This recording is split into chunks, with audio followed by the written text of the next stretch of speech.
Hello my dear lovely students, welcome back to my channel Shubham lecturer, myself Shubham Goswami.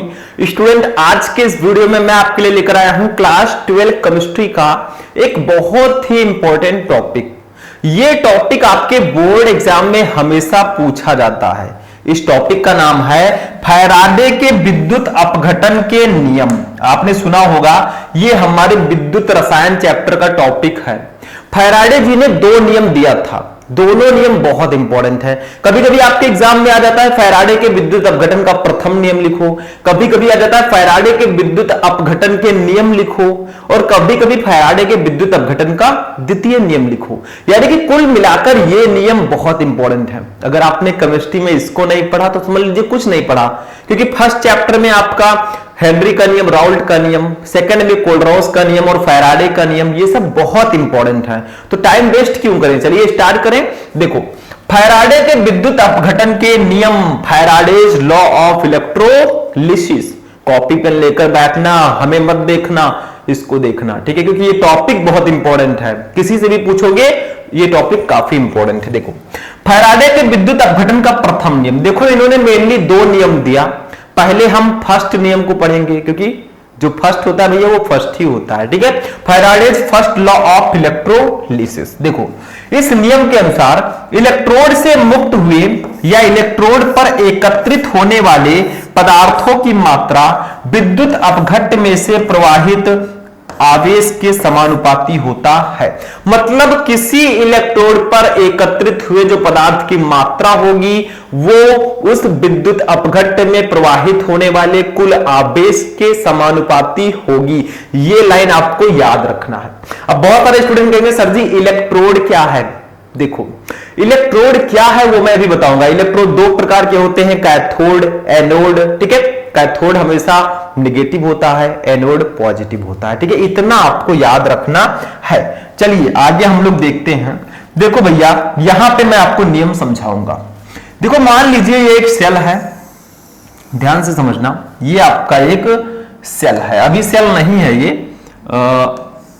ये देखिए, ठीक है।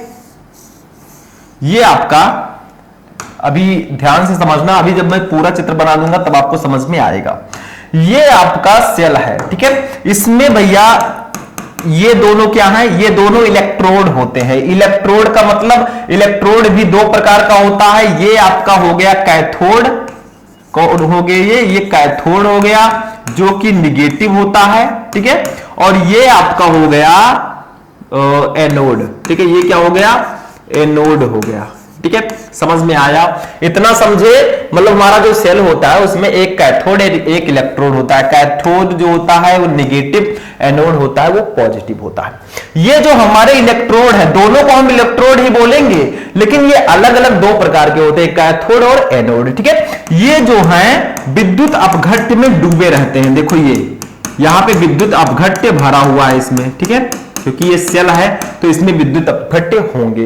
अब आप लोग कहेंगे सर जी विद्युत अपघट्ट क्या होता है। देखो, विद्युत अपघट्ट जो है वो घोल होता है जिसमें धारा का प्रवाह बहुत आसानी से हो सके। जैसे मैंने आपको कुछ विद्युत अपघट्ट के नाम भी बताए हैं, जैसे sodium chloride, NaCl, HCl, K2SO4, ऐसे ऐसे हमारे कई विद्युत अपघट्ट होते हैं जिसमें धारा का प्रवाह बहुत आसानी से होता है। और इसमें विद्युत अपघटन की प्रक्रिया भी पाई जाती है जिससे वे आयनों में टूट जाते हैं। जैसे देखो, ये जो विद्युत अपघट्ट हमने लिया है, ये मान लीजिए हमने इसको लिया है NaCl, मान लीजिए हमने ले लिया है NaCl। अब अगर हम NaCl का विद्युत अपघटन कराएं, NaCl का अगर हम लोग विद्युत अपघटन कराएं तो इसमें होगा क्या, ये Na+ और Cl- आयनों में टूट जाएगा, ठीक है। ये विद्युत अपघटन होता है। इसी कारण इसमें धारा का प्रवाह आसानी से होता है। अगर आप लोग प्योर वाटर ले लेंगे उसमें करंट प्रवाहित करेंगे, नहीं प्रवाहित होगा, प्योर वाटर, ठीक है। तो इतना समझ में आया। ये जो सेल है इसमें इलेक्ट्रोड होते हैं दो, एक कैथोड एक anode, cathode negative, anode positive. इसमें विद्युत अपघट्ट में ये डूबे रहते हैं। अब विद्युत अपघट्ट जो होता है, इसी के कारण इसमें विद्युत अपघटन की प्रक्रिया होती है, क्योंकि विद्युत अपघटन में क्या होता है, ये आयनों में टूट जाते हैं और इनमें धारा का प्रवाह आसानी से होता है। तो जब इस सेल में विद्युत अपघटन की प्रक्रिया होती है तो होता क्या है, क्या कहा गया था नियम में कि इसके इलेक्ट्रोड पर जो एकत्रित पदार्थ का द्रव्यमान है, देखो जो इलेक्ट्रोड है, जब इसमें विद्युत अपघटन की प्रक्रिया होगी तो इसके इलेक्ट्रोड पर जो है पदार्थ एकत्रित होंगे, ठीक है, पदार्थ जो है उसकी कुछ ना कुछ मात्रा होगी, ठीक है। तो इसके इलेक्ट्रोड पर एकत्रित जो पदार्थ का द्रव्यमान होगा वो इस विद्युत अपघट्ट में प्रवाहित कुल आवेश के समानुपाती होगा। यही तो पहला नियम था, अभी मैंने साइड में बताया है, ठीक है। अगर मैं साइड में चलूंगा तो ये इरेज हो जाएगा, ठीक। तो इतना समझ में आया।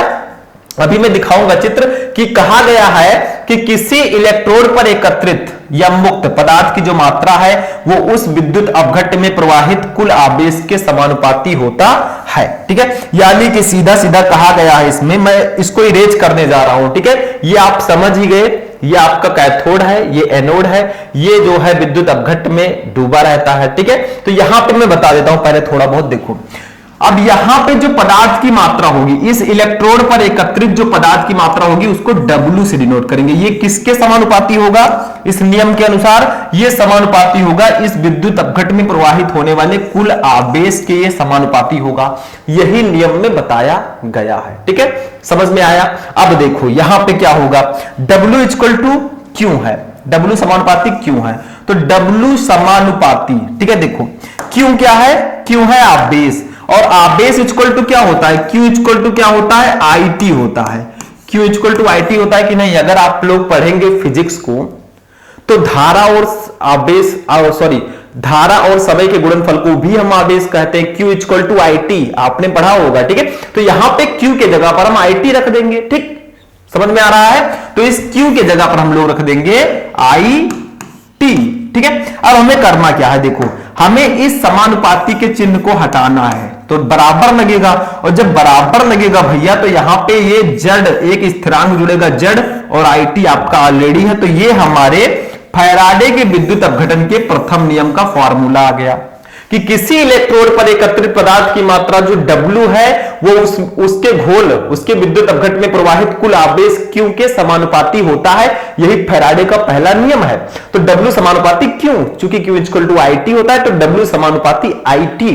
अब समानुपाती के चिन्ह को हटाएंगे तो यहां पे जड़ जुड़ेगा। जड़ है क्या, इसको मैं बता देता हूं। देखो जड़ आपका है समानुपाती स्थिरांक, भी इसको बोलते हैं, लिख लीजिए, इसको बोलते हैं हम लोग समानुपाती स्थिरांक, समानुपाती स्थिरांक, ठीक है। या इसका एक और नाम है भैया, प्यार से इसको एक और कहते हैं हम, वो है विद्युत रासायनिक तुल्यांक, ठीक है। विद्युत रासायनिक तुल्यांक, विद्युत रासायनिक तुल्यांक, ठीक है। तो इसके दो नाम हैं, ठीक। तो समझ में आया। बस इतना सा था आपका फैराडे का पहला नियम कि किसी इलेक्ट्रोड पर एकत्रित जो पदार्थ की मात्रा W है उसमें उपस्थित, उसके घोल में उपस्थित प्रवाहित होने वाले कुल आवेश के समानुपाती होता है। तो W समानुपाती Q, Q equal to IT, तो W इक्वल टू ZIT। जड़ है समानुपाती स्थिरांक या विद्युत रासायनिक तुल्यांक, ठीक है। इतना समझ में आ गया। मैं अब इसको इरेज करने जा रहा हूं, आप लोग इसको नोट कर लीजिए।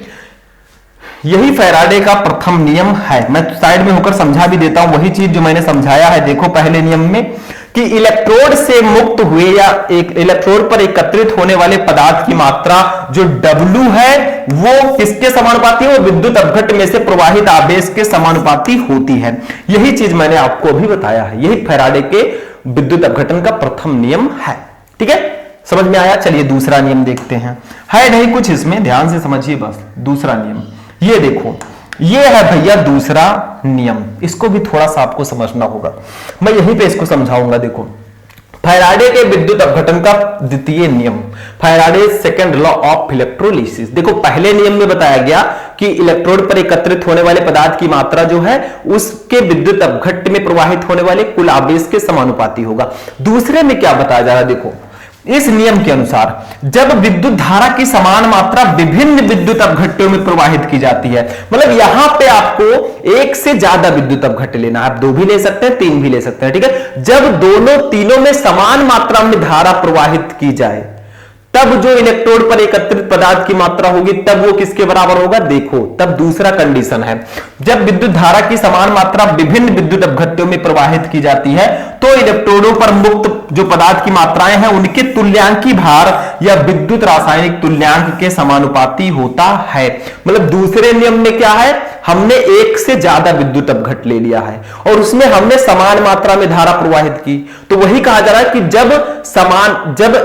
जब विद्युत धारा की समान मात्रा विभिन्न विद्युत अपघट्टों में प्रवाहित की जाएगी, समान विद्युत धारा समान मात्रा कई विद्युत अपघट्टों में प्रवाहित की जाएगी, तब जो इलेक्ट्रोड पर एकत्रित होने वाले पदार्थ की मात्रा है वो किसके समानुपाती होगा, वो तुल्यांकी भार या विद्युत रासायनिक तुल्यांक के समानुपाती होगा।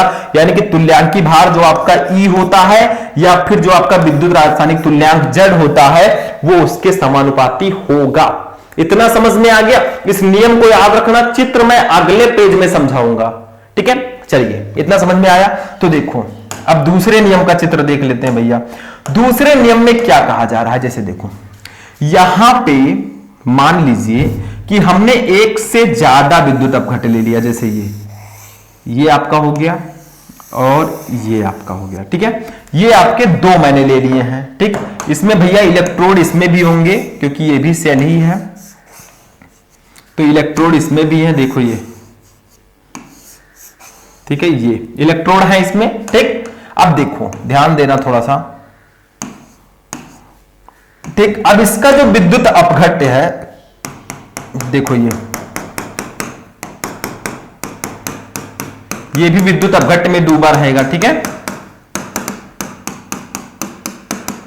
ठीक, ये विद्युत अपघट्ट है। अब देखिए क्या हो रहा है, इन दोनों विद्युत अपघट्टों में हम लोग क्या कर रहे हैं, समान मात्रा में धारा प्रवाहित कर रहे हैं। मतलब यहां पे भी धारा I है और इसमें भी धारा I है। ठीक है, तब होगा क्या, समान मात्रा में जब धारा प्रवाहित करेंगे तब इलेक्ट्रोड पर जो एकत्रित पदार्थ होगा, इस इलेक्ट्रोड पर जो एकत्रित होने वाला पदार्थ होगा, देखो ऐसे ऐसे जो इलेक्ट्रोड पर एकत्रित होने वाला पदार्थ होगा वो उसके तुल्यांकी भार या फिर विद्युत रासायनिक तुल्यांक के समानुपाती होगा। मतलब यहां पे जो आपका एकत्रित होने वाले पदार्थ की मात्रा, जैसे यहां पे दो मैंने लिया, दो विद्युत अपघट्ट। ठीक है, तो पहले के लिए हम लोग मान लेते हैं W1। देखो इस इलेक्ट्रोड पर एकत्रित होने वाले पदार्थ की मात्रा को हम W से प्रदर्शित करते हैं। अब चूंकि दो विद्युत अपघट्ट मैंने लिया तो पहले वाले को हम W1 मान सकते हैं। ये किसके समानुपाती होगा, ये उसके तुल्यांकी चालकता के समानुपाती होगा। ठीक है, तो इसको मान लेंगे E1। तुल्यांकी चालकता को हम लोग डिनोट करते हैं E1 से, यानी कि तुल्यांकी भार, सॉरी तुल्यांकी चालकता नहीं रहेगा, तुल्यांकी भार के समानुपाती होगा। तो तुल्यांकी भार को हमने डिनोट कर दिया E1 से। ठीक है, यानी कि इलेक्ट्रोड पर एकत्रित होने वाले जो पदार्थ की मात्रा है W1 वो उसके तुल्यांकी भार E1 के समानुपाती होगा। ये पहले विद्युत अपघट्ट के लिए है। दूसरे के लिए हम E2 मान लेते हैं। ठीक है, दूसरे के लिए हमने मान लिया W2, ये दूसरे विद्युत अपघट्ट पर एकत्रित होने वाले पदार्थ की मात्रा होगी उसके इलेक्ट्रोड पर, इसको हम E2 कर देते हैं। ठीक है, तो यहां पे हम इसको कर सकते हैं, देखो दोनों समानुपाती हैं, लेफ्ट हैंड साइड बराबर है, तो हम इसको लिख सकते हैं इस प्रकार से, W1 upon W2 equal to E1 upon E2, E1 upon E2।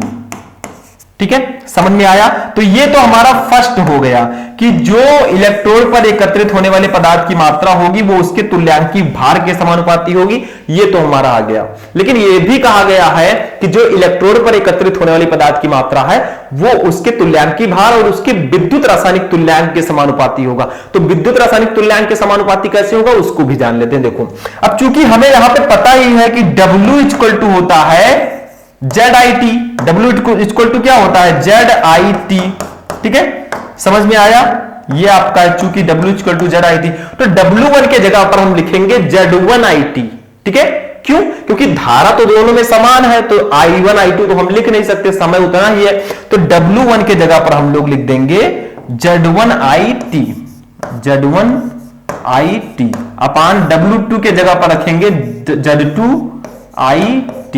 ठीक है, इक्वल टू आपका हो जाएगा E1 अपान E2 आपका ऑलरेडी है।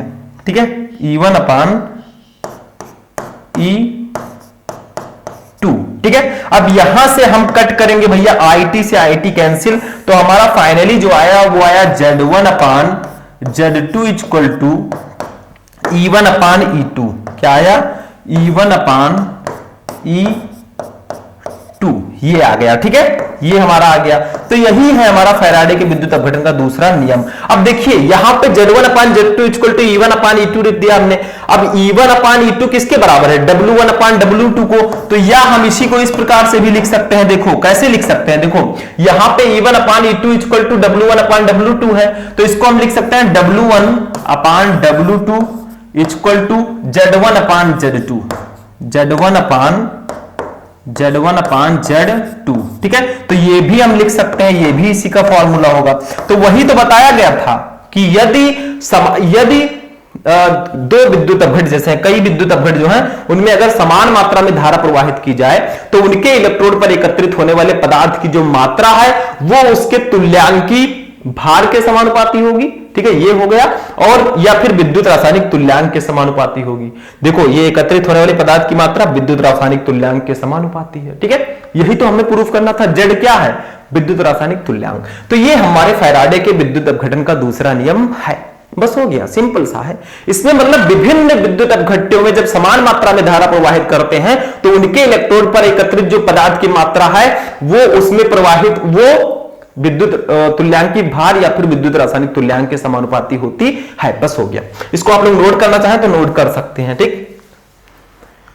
स्क्रीनशॉट ले लीजिएगा। तो स्टूडेंट आज का ये क्लास हमारा यहीं पर फिनिश होगा। हमने फैराडे के विद्युत अपघटन के दोनों नियम समझे, ठीक है। दूसरे नियम में मैंने क्या बताया वही मैंने प्रूफ भी कराया कि जब विद्युत धारा की समान मात्रा विभिन्न विद्युत अपघट्यों में प्रवाहित की जाती है तो इलेक्ट्रोड पर मुक्त पदार्थ की मात्राएं उनके तुल्यांकी भार या विद्युत रासायनिक तुल्यांक के समानुपाती होती है।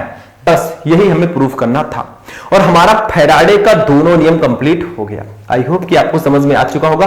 बहुत ही सिंपलिसिटी, बहुत ही सिंपल वे में मैंने आपको बताया है ताकि आप लोग बहुत अच्छे से इसको प्रिपेयर कर सकें। तो आज का क्लास कैसा लगा? वीडियो को लाइक कर देना, चैनल पर चैनल को सब्सक्राइब कर लेना। हम लोग फिर मिलेंगे नेक्स्ट वीडियो में, कहीं जाएंगे नहीं छोड़ के, जब तक रख देंगे नहीं फिजिक्स और केमिस्ट्री को तोड़ के। तो चलिए मिलते हैं नेक्स्ट वीडियो में नेक्स्ट टॉपिक के साथ। तब तक के लिए जय हिंद।